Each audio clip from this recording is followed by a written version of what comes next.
Good afternoon from Bali, everyone. It's Hanifa Menon from hearthealthbrainhealth.com, encouraging healthy grieving and mindful actions. Today, I have woken up on such a good note. It's afternoon and it's definitely getting warmer, so I'm trying to make this video before I get too hot and I need to get into something cooler. But I will tell you that, again, I woke up with this great energy this morning because there was something very interesting that happened for me yesterday, and last night I had a wonderful space of contemplation and reflection. And honestly, it's not even through my mind. I will say that it was a little bit of my mind doing the contemplation, and then I allowed the universe to direct. And that's always the best option for this mind, because certainly to be out of the mind space allows the opening of, I'll say, something beyond the mind that is so beautiful. So I'll share with you what happened so that you have a little bit of perspective as to why I'm making this video about aversion or attachment. And what happened was I actually was in touch, or a friend was in touch with me that I haven't spoken to for so many years. And we were communicating regularly through text, and we actually even spoke. And it was so wonderful. It was just a very supportive, both sides, just catching up on each other's lives. And I noticed that the communication was regular, and I noticed that my mind was actually quite enjoying that regular communication. And suddenly I became aware of I'm looking forward to it. I'm really looking forward to the next text or message. And now this person and I are not in a romantic relationship at this time, though we've known each other many years ago. So it's been actually many years since I've spoken with this person. And so part of it, you can imagine that there's just this excitement of reconnecting with someone that I haven't spoken with for a while, and I suspect the same excitement was on the other side. And then there's so much to learn about years that have passed that we don't know what has happened in each other's lives, and catching up on that. And then that I meditate a lot, and so this meditation and contemplation that I do regularly, I constantly check in on how this mind is thinking and what it's thinking about and why it's thinking and how it's feeling and all of these things.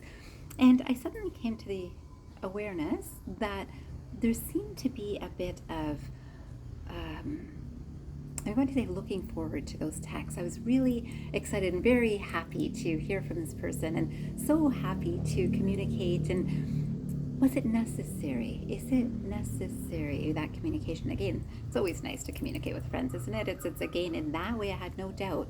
But I had to question, is that the reason that I'm enjoying the communication? Because it's just catching up. It's just curiosity. But when we started moving into just the day-to-day, what are you doing right now? Where are you going? That sort of idea.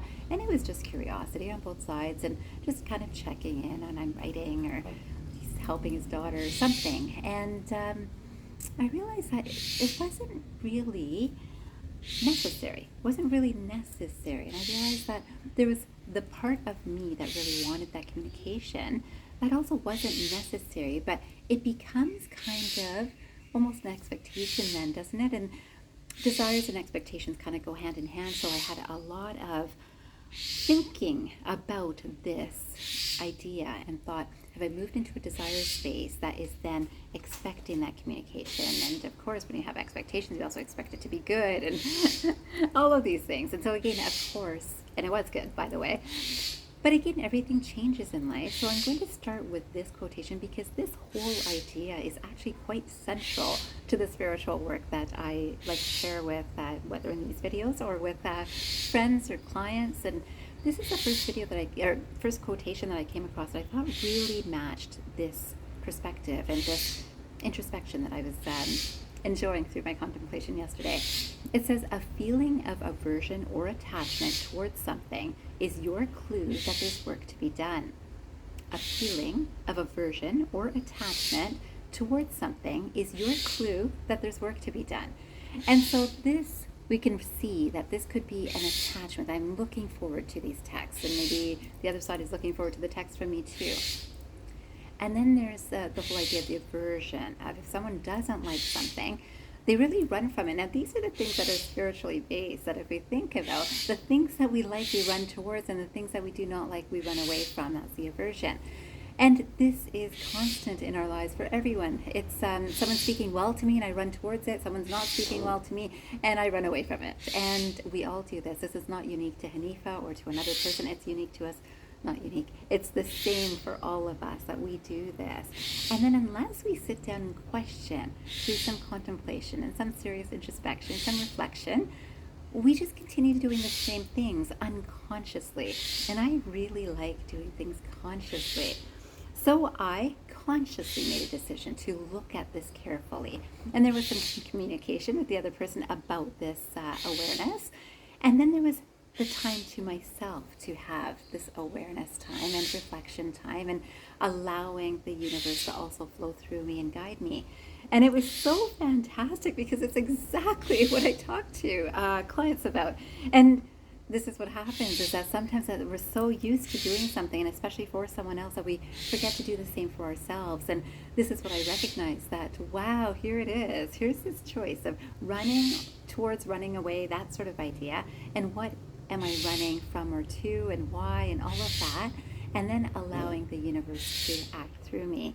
And when the universe acted through me, I got these messages of there's no need to run either direction. It's that awareness of what is, that there is this enjoyment of this time, yet love transcends. And I'm talking about authentic love. A love for a person's life experience. And a love for a person's life experience includes mine, as well as the person I'm speaking with. And it includes this awareness of a mutual learning. Now, not that another side is learning exactly what I'm learning, or that I need to learn exactly what the other person is learning. It's literally understanding where I am and what I am learning. And in this space, this learning of love, this true authentic love, is to love all and to truly be the best of ourselves in each moment. And so even if I did not like something, to still be the loving presence that I am. And if I really like something, to still be centered, to be the fully loving presence that I am. And this was such a beautiful reminder, because I really do not like the idea of falling into the regular patterns that people do of running from things and running to things. And this is usually oftentimes people. And so they will avoid the person that doesn't speak well to them and run to the person that does speak well to them. And guess what? The person that doesn't speak well will eventually speak well, and the person that does speak well will eventually not speak so well. This is the transient nature of our day-to-day existence. And so good that this mind was reminded about that transient, and also reminded to fully enjoy what is right here, right now. And today I can say I woke up with this exuberance of energy, and I'm fully enjoying what is right here, right now.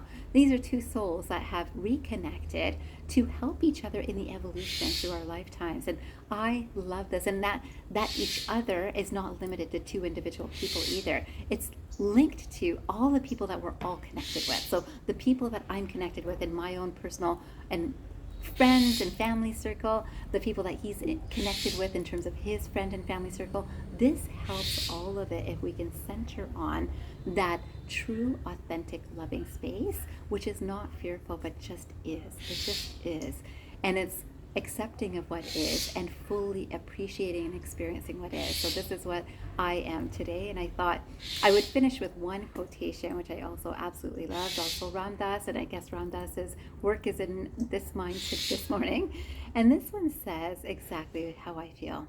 It says, I would like my life to be a statement of love and compassion. And where it isn't, that's where my work lies. I would like my life to be a statement of love and compassion. And where it isn't, that's where my work lies.